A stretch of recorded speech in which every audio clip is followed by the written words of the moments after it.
Well, the book is about the global transformation we're experiencing. We're at a particular crisis point, and we have to understand historically why the crisis is producing a new class structure. And essentially what happened was, back in the 1980s, the neoliberals took command of the economic policy and strategy, and they have led to a global market system taking shape.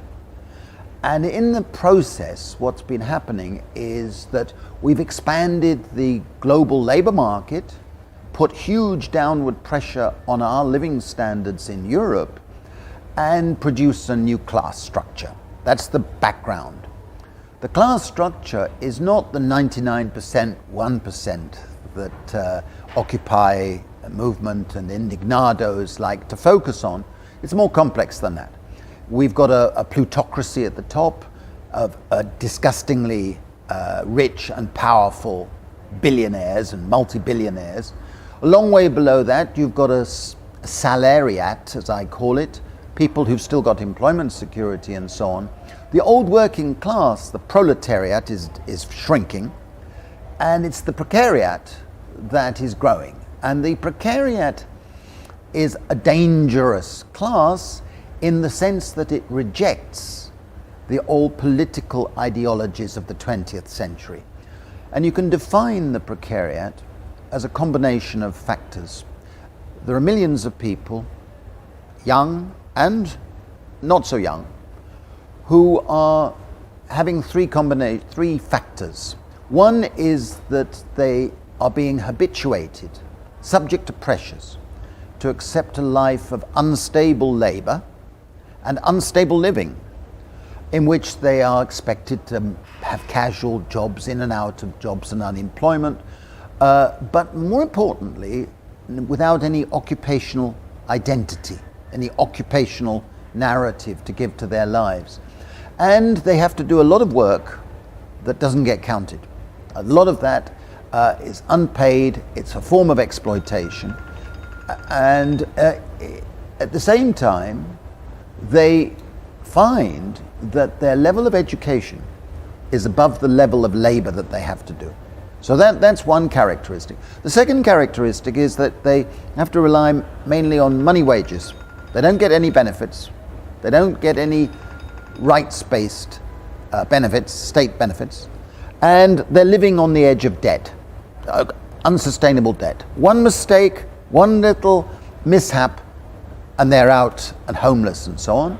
And the third thing that is very important is that this is a first class that is losing rights, losing the ordinary rights of a citizen, and they're being turned into supplicants, asking for favors, having to satisfy bureaucrats, always being under control. And the combination of circumstances is producing what I call the 4 A's. Anomie, a sense of despair. Alienation, a sense that they can't do what they would like to do and have to do a lot of things they don't want to do. A sense of anxiety and a sense of anger. And this anger is very transformative, potentially, because it's a new dangerous class in that it rejects the old social democracy, laborist agendas of the 20th century, but is not wanting to accept the neoliberalism. It is rejecting both and looking for an alternative. And the interesting thing since 2011 is that the precariat has now suddenly becoming a class for itself. And what that means is millions of people, instead of seeing themselves as failures, instead of seeing themselves as having deficiencies, they are suddenly seeing the structures out there and are recognizing themselves as part of the precariat. And they can stand up and say, I am proud, I belong to precariat, I have nothing to be ashamed about. That is the system wanting me to be like this. I'm not an underclass. I'm not a member of the underclass. And that is important because only when millions of people become aware that they are part of a class can they come together and start forging a new politics, what I call a new politics of paradise.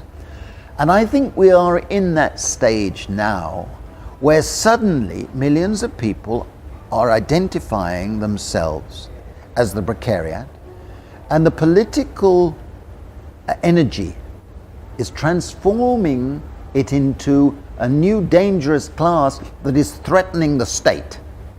And that, I think, is a very important phase in the counterattack. That's why we're seeing new political movements like Podemos, like Syriza, like the Sinistra Ecologica Libertà in Italy, like various social movements that are coming up. These movements are shaping a new progressive politics. So in the next few years, there will be mistakes, there will be false steps, but you're seeing an agenda, and I'm trying to articulate what a charter of demands on behalf of the precariat would look like. But just as all of us who are social scientists and people who are listening and analyzing it, I'm an economist, so I see the economic issues. Our job is to supply the ammunition, supply the ideas for giving security and reviving a sense of future, a sense that we can have a good society, that we can have more freedom, we can have more equality, and we can have solidarity back. And that is the agenda that we have to forge. And it is up to the new politicians, the political activists, to articulate that agenda. And that is basically what the two books are about. I'm often asked whether the new political movements like Podemos, Syriza, and a number of other movements can succeed against the Troika, against the neoliberal agenda. And the answer is we must try. And the important thing is that the precariat must become a class for itself. And it's important for the new politicians in the progressive sphere of society to use a concept that can describe us as the people. And in doing so, they will forge a unity of purpose. And only when there's a unity of purpose will that vital change take place. Fear will change sides. For the last 30 years, fear has been on our side. We have been fearful, and we have made concessions, and the neoliberal hegemony has continued. Now, only if we become a united social force for change, saying, ça suffit, enough is enough, and demand change, will fear change sides again. And that, I think, is where we are, and why it is so vitally important to see this in international terms. Collectively, we have strength if we make the people who are the plutocracy and the elites making all this money in the financial markets and elsewhere, make them realize that they have to change. They have to move away from things like quantitative easing, which is a way of enriching the financial markets, and the trillion euros that is going to be spent, a little bit will trickle down, perhaps. But the incomes in the financial markets will be boosted. They have to start realizing that they cannot spend the money like that and not face social consequences. And the social consequences will be that we get angrier and angrier, not become revolutionary in an infantile sense, but be demanding changes in such a way that they will have to start making concessions. And it is about time, because the inequalities are grotesque. The insecurities are grotesque. They're unacceptable and they're unsustainable for the reasons I mentioned earlier, including the fact that this neo-fascist movement out there is growing in strength and is a threat to all of us. So I think we do have to realize that what movements like Podemos and Syriza are doing is setting out on a journey, in a sense that they, of course, will make mistakes, but we must support such movements because they're breaking the acceptance, which has been too long part of social democracy, labor parties, and so on. They've accommodated to the neoliberal agenda without confronting it. And this is now a point where we must confront it.